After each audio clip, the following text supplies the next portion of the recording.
And we're going to talk to a gentleman that's on the telephone line right now, and we're blessed to have him, Mr. David Spero. Hi. Hey, how you doing? David, welcome to the program. David, as I like to mention to our audience, you've been a manager, a disc jockey. You've worked on so many different projects. And let's go back, David, if we can. Let's go back to the Upbeat show when, at the age of 13, prior to all the illustrious things that have happened to you in your life, you were working on the Upbeat show with your dad, Herman Spero. Tell me about that. Well, when I was 13 was when the TV show started, and I came down with my father to the show. I was really excited about it, of course, and all of a sudden they said, hey, we need someone to hold up the cue cards for the hosts. And when it started, it was the Big Five show, and the hosts were actually disc jockeys from WHK, the WHK Good Guys, and the Wixie Supermen. Every other week it was a different radio station. So anyhow, I raised my hand, and all of a sudden I had a job.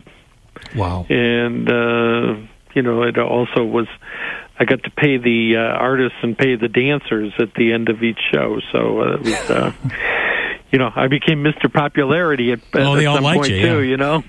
Well, how was it working with all those different acts? And were you starstruck by that, or was it something that was kind of matter of fact? No, it was kind of it wasn't like that, but because my dad had been in TV ever since I was born, and I was kind of used to having people at the house. Strangely enough, Bob Hope used to babysit for me and my older brother when we were like 3 and 1 or something like that. Wow, Bob Hope. Yeah, he'd done a lot of work. Him and my dad had worked at the very beginnings of the USO together. Oh, and he owned a part of the Indians at one time, too. Yeah, and he was a Cleveland guy, and, my dad was a Cleveland guy, obviously, and him and his wife used to come over so my parents could go out and go to a movie on occasion or something, How cool is that? Probably to see one of the on-the-road pictures, but, There were a lot of those, yeah. Yeah. So no, I wasn't really like overwhelmed by it. I was kind of excited to be a part of it, and here I am hanging with guys that were really only 4 or 5 years older than me at that time. That were starting in these bands that were on the show, and this is like 1966, right? 1964. 64, okay. Yeah, the show was on from 64 to 71, and it was also during that time that talking with guys like Billy Bass and Larry Morrow, and the other guys that were on the radio back then that I was hanging with every week. That radio seemed like a pretty good option for me. And you. At 16, you got a big start at the radio station WXEN. Yeah, I think it was like 108 something. I can't remember where it was on the dial. I was working after school at a place called Man Talk, which was the first place you could get the English clothes and everything. And okay, yeah. They were also the people that dressed everyone that was on Upbeat. So one day the guy who owned it, Chuck Abner, he said, hey, you know what? I'm buying time on this station. Why don't you go on and play all your records and talk about who's on the show? And I had never done radio, but he knew I was interested in it because I used to play disc jockey at the store, when it wasn't too busy. And so he told them I was going to be the guy, and they had an engineer for me, and I was on Friday and Saturday nights, which was kind of perfect because on a Friday night, if, the Yardbirds were in town to do Upbeat, I could just grab Jimmy Page and bring him over to the radio station with me. And it was that easy? Yeah. Wow. Yeah, or on Saturday, whoever was on the show, I'd say, hey, Tommy James, what are you doing tonight? Come over to my radio show. You can play whatever you want. Goodness. And that was before WNCR and before, MMS or WHKFM had come on the air. And the rest of the day, it was kind of like, the Polish channel, and then the Italian hour, and nationality stuff. Yeah, it was all nationalities. And I was the underground. I'd go on at midnight, and I could stay as long as I wanted. Wow. Now, you just played pretty much whatever you liked. I'd just bring a stack of records down, and, there were 4 or 5 listeners, and we all had a good time. Did you emulate any DJs at that time? Did you listen to, like, Johnny Holiday or any people like that? Did you want to be like that, or did you just say no?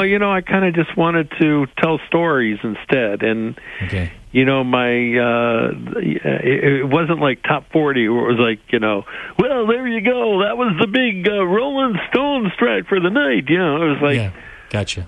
Well, that's a Rolling Stones track I find really interesting because, it goes on for about 7 minutes and, they get to stretch out musically, which, and then I do those kind of things, I enjoy that more anyway. That's good stuff. And it was never about me. It was always about the artists, You were just facilitating information. Yeah, exactly. Because I was fortunate enough to know these guys through the TV show, because basically everybody, did the show at one time or another.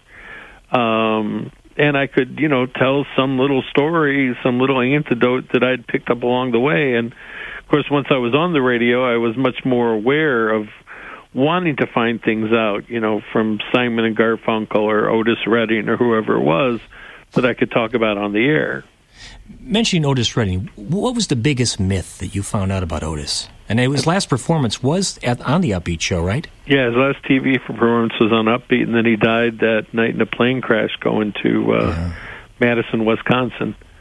I have his check from this show because he had been at our house the night before, and my dad used to have these big poker games with whoever wanted to play.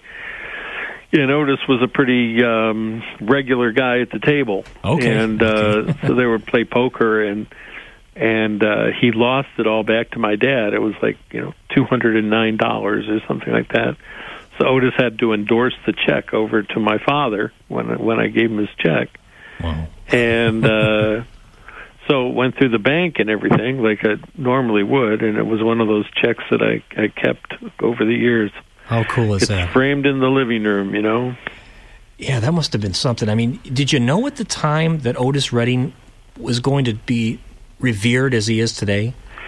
Well, he came when he did the Upbeat show at that point, and he'd done it, I'm going to say, probably a half a dozen times before, because he was a regular at Leo's Casino, which is where a lot of the acts came from that did the show. And he had just done the Monterey Pop Festival, and, we didn't have the internet and things like that. So until, the Monterey film came out is when Otis, Hendrix, and The Who, those 3 acts were really prominent in that. They just exploded. And, but no, I mean, Otis had written Respect, and it was a huge hit for Aretha, and, he had some hits of his own with, Shake and Try a Little Tenderness and, a few other things. Hard to Handle was a good one, too. Yeah. Oh, yeah. I mean, Otis made great records that I don't think people were paying attention to. And I think he had some of his biggest success before, the Monterey thing was appearing on the Stax Volt Review Live in Paris album, where he did Try a Little Tenderness with Sam and Dave at the very end of the record. Right. And it was just amazing. It was just a showstopper, I would imagine, for everybody who saw it, and certainly for anybody who listened to it. Yeah, Otis Redding was tremendously underrated, I think. But I think the myth is, that he was always a major star. His first hit really wasn't, it was after he had passed away, which was Dock of the Bay. Yeah, that's absolutely right. Let me move on to Don Imus, if I may do that. Sure. David Spero, our special guest, and we're kind of touching on the great history of David Spero and some of the incredible accomplishments. And not dead yet. No. You're going to be alive for a long time. Okay. You're alive forever. Don Imus, tell me a little bit about working with Don. Well, Don, when I decided that, there were opportunities in radio. There was a station here at WNCR which started, and they had an air staff that was on the air, I think just maybe a couple of months, and then they all decided to, go on strike or leave or something. And they needed to fill the staff, and Don Imus at the time was on WERE, which was the AM to WNCR. And he had told them that, he knew this kid that he'd worked with out in California and up in Michigan, both of which were lies. And it was me. Okay. And so they thought, well, he's the most experienced, so they gave me the morning slot, which, of course, in radio is the number one slot. Yeah. My problem was I was still in high school. Oh, so there's the conflict. So I, immediately made it an arrangement with the school that I could get there. I think it was like third period or something. So I missed, gym and study hall and something else, and was able to do my morning show as well. So, it was just turned out to be one of those things. That became my life. Yeah, I understand. And school became kind of secondary, and all of a sudden, the other people they added were Billy Bass and Shauna and, Martin Perlick, and, all of a sudden we had like a real radio station there, and FM was finally starting to happen. It was just... Did you think it was going to turn out as big as it did? We had no idea what we were doing, so thinking was out of the question. Okay, I got you. What we did. Oh, you just reacted. You just did what you did. Yeah. Okay. Exactly. So, it was just, we just kind of did it. It wasn't a situation where we really knew what we were doing. So as far as looking towards a future in it or anything like that, yeah, it just didn't exist. But, David, let me ask you about some of the things. What was that? What was the biggest influence in radio that you had at that time? What kept you going? Well, what kept us going is that we were starting something that didn't exist. Pioneers. You were pioneers. Yeah. We didn't have a book to read, or we didn't have, people that, we could look at and say, oh, well, here's what they're doing. We can do the same thing. So it was uncharted waters, basically. It was more or less a situation of, every day was a brand new experience, and there was so much music coming out at that point. It was ridiculous, the amount of records that came in every week, and it was, it's Van Morrison, it's Led Zeppelin, it's Beatles, it's Stones, it's Rod Stewart, it's Linda Ronstadt, Joni Mitchell, Crosby, Stills and Nash, Bruce Springsteen, David Bowie, The Who, Humble Pie, Mott the Hoople, Yes, all of these things. And, it's so funny, they call it classic rock radio now, but, back then it was just radio. Right. Nobody had heard of it, nobody had heard of these people at that point. I mean, Beatles and Stones, but as far as, you weren't going to hear side 2 of Abbey Road on Wixie, No, never. If we played Beatles, we played Deep Beatles, and if we played Stones, we played Deep Stones, and, guys like Rod Stewart and stuff weren't even getting played anywhere. We were it. You were credited by many reliable sources for breaking Humble Pie. Yeah, I was, in 1968, I was an exchange student in London in high school. And there was this band playing down the street with the family that I stayed with. And they were called The Herd, H-E-R-D. And they were making a little noise around London. They had this guitar player named Peter Frampton. And Peter and I, became friends. Back then, we actually, had the same pot dealer. And wow, we hung out a lot. And when Humble Pie started, I was on the radio already. And I told him, I did radio at home and all this, and of course, by the time I got home, I was really doing radio. It wasn't just WXCN. And he sent me a test pressing of the first album, and I obviously I was influenced by the fact I actually knew this guy, and he was English, and he had a new band, you know. And we started playing it, and you know, as Humble Pie, I think it was the Rock and the Fillmore record, when that finally came out, that was the one to really put him over the top, which was kind of coincidentally how Peter got put over the top with his first live album. Yeah, that's right. And on MMS, you know, we just played the hell out of it. And it was, I think that record actually went platinum in our listening area. And we had a lot of that going on at that time. Records could actually go platinum just within a listening area of WMMS.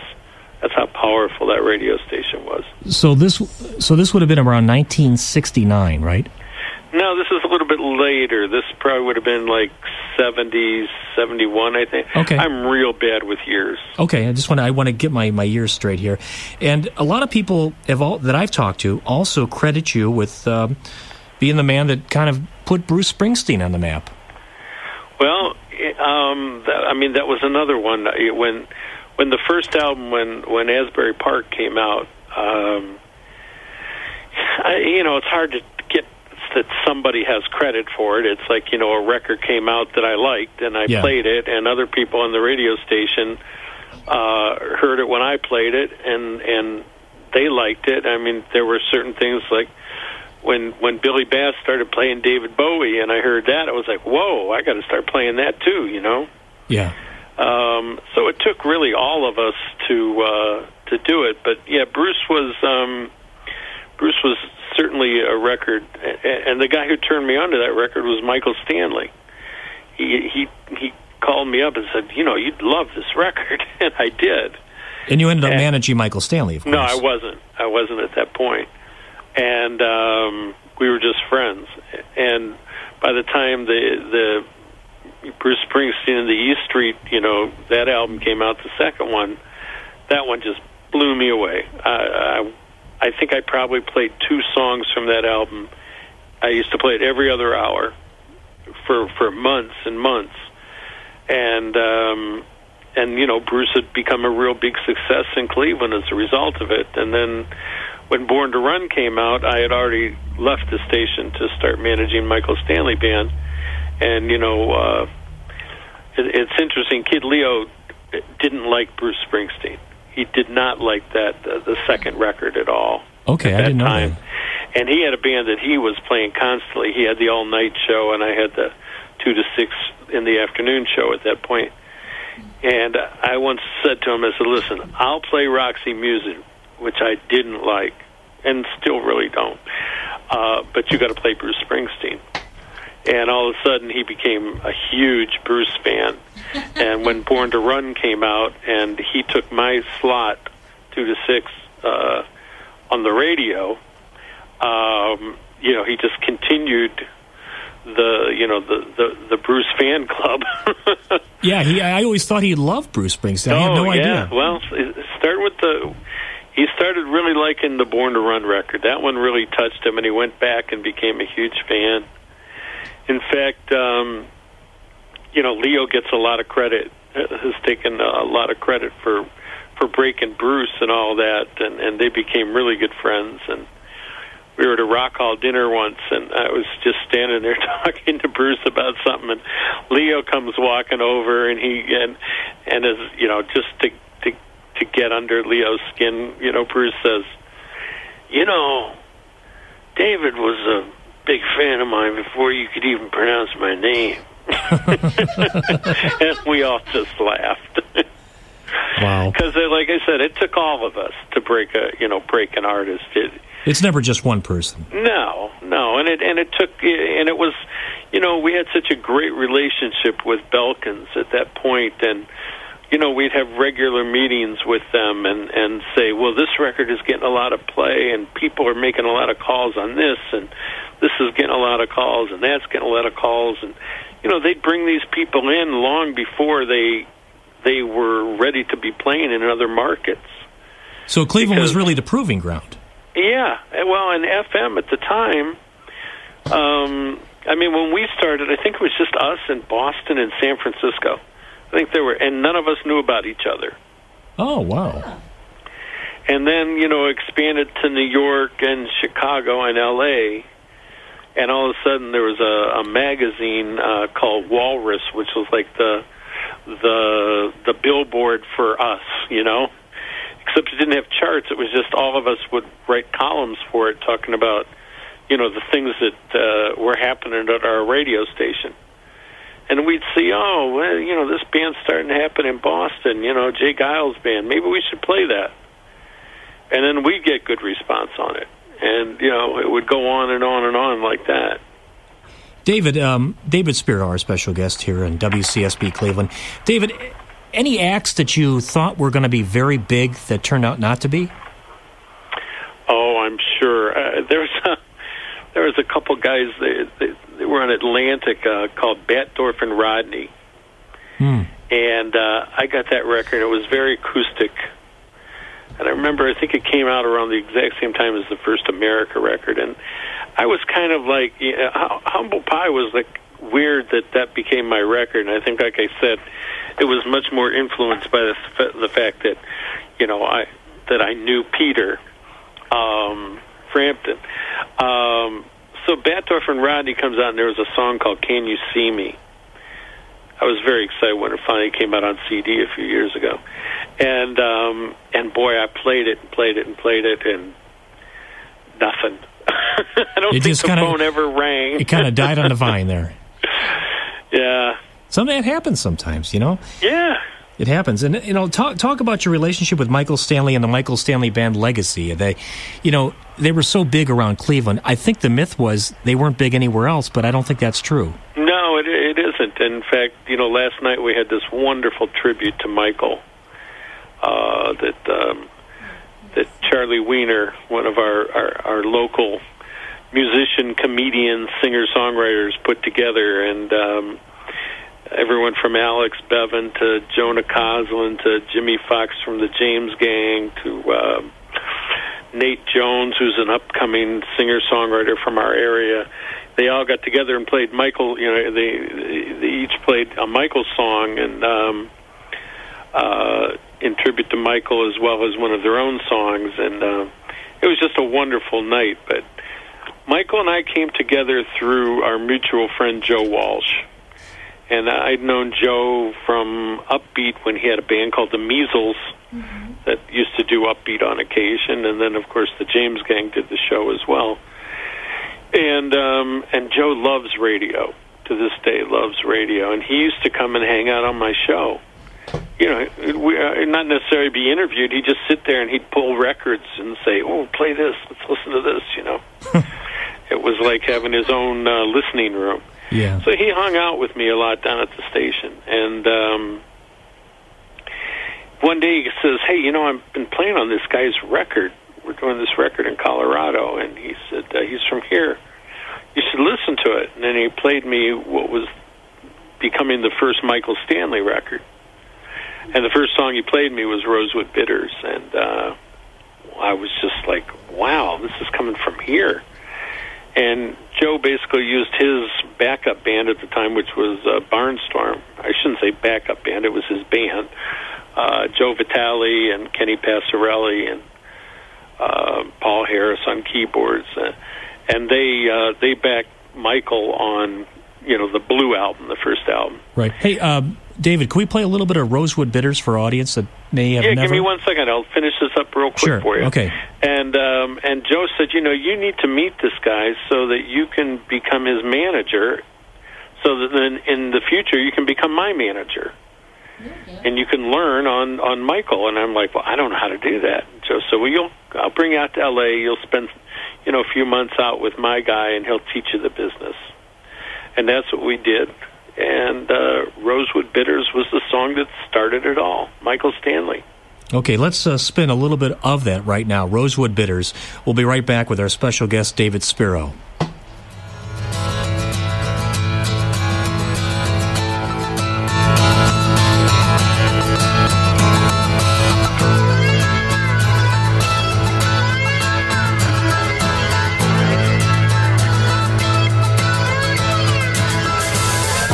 Too long on the road.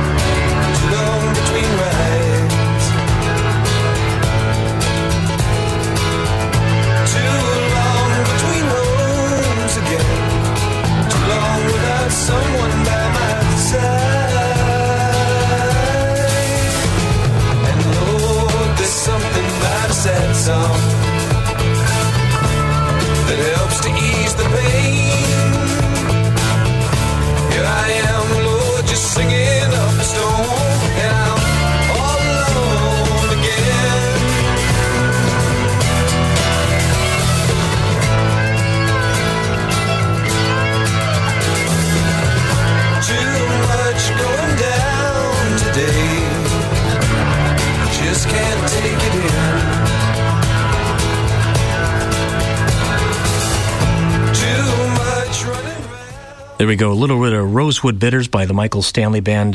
David, what a song it was. Yeah, it was. It's Todd Rundgren who was playing the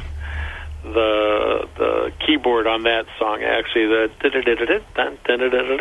that's Todd. Okay. And yeah, it was a very special record, and I knew that this was a guy that had something going on. And you know, there's some songs on a bunch of other things on there, Moving Right Along, and I'm trying to, I get albums mixed up at times, but I think that also had Louisville A.D., and I thought, you know, this guy's the real deal. He writes great songs. He's obviously, you know, in a situation where he's got a producer that can bring him the best musicians. Yeah. And that's what he did, you know, and that's what happened. I went out to L.A., and Irving Azoff, who's probably the biggest guy in the industry right now, at the time was, you know, moving his way up. He had the Eagles, and he had Fleetwood Mac, and he had Joe and Danny Fogelberg and some other people. And you know, he kind of taught me the ropes. I went with him every day to work and followed him around, and you know, came back and hooked up with Michael. And the first thing we did was there was a show called Don Kirshner's Rock Concert that was on. I remember that. Every Friday night, you know, and Michael said, you know, it'd be great if we could do Don Kirshner's Rock Concert. So I said, okay. So I called up my dad, and I said, you know, don't you know this Don Kirshner guy? He says, yeah, I know Don pretty well. He says, well, you know, I want to get this guy Michael Stanley on his show. You know, what do I do? He says, well, why don't you call him? That works. So he gives me Don's number, and, you know, what do I know? Right. I figure this is just how it works, you know? Yeah. So I pick up the phone, and, you know, I called Don Kirshner, and I was like, you know, hey, you know, my dad gave me your number. Oh, how's your dad doing, you know? And I said, listen, I got this guy. He's on MCA, and he's got a new record out, and it's got Joe Walsh and Dan Fogelberg and Richie Furay and David Sanborn and all these people on it, and this was the Friends and Legends record. And I said, you know, I'd love to get him on the show. And he said, well, you think you can get some of the guys that played on the record to come with him? I said, yeah, I'm sure I can. What did I know?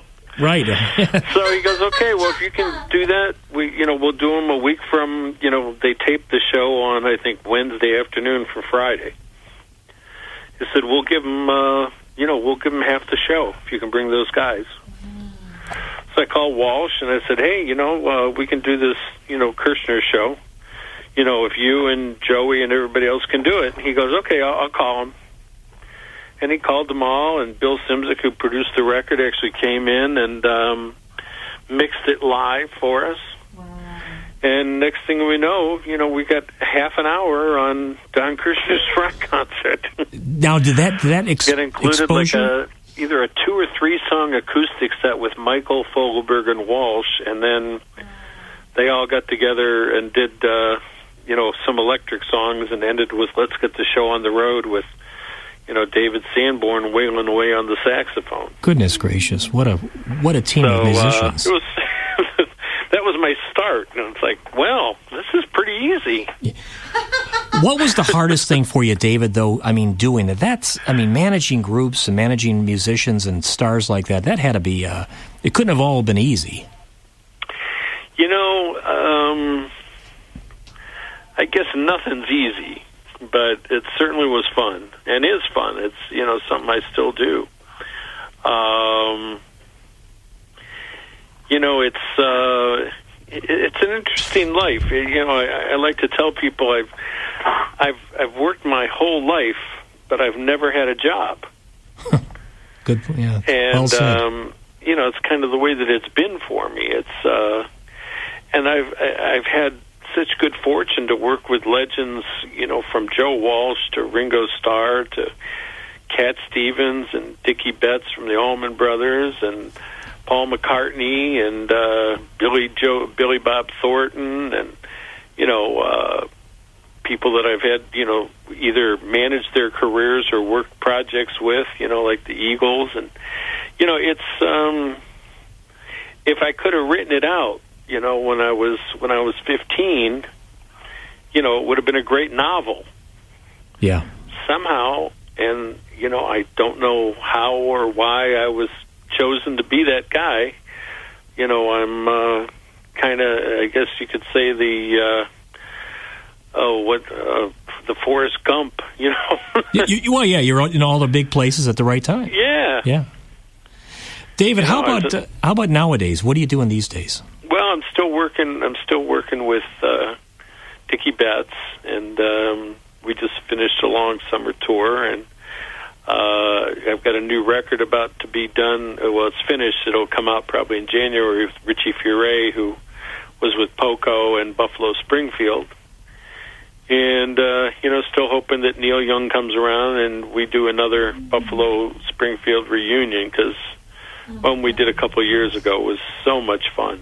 All we did was laugh, and it was Steven Stills and Richie and Neil. And well, then when the record's done, give me a call. We'll play it on the show. Oh, okay. Yeah, it's done. It's just like I said, it won't be out until after the first of the year. And I've got a young band called the Empty Pockets out of Chicago. And they've been on tour with everyone from George Lopez, the comedian, to Richie. They do a lot of dates with Richie, too. A young rock and roll band, kind of quirky, kind of Fleetwood Mac meets the Bare Naked Ladies, I guess is the best way to put them. And they've got their first record coming out right after the first of the year. Good.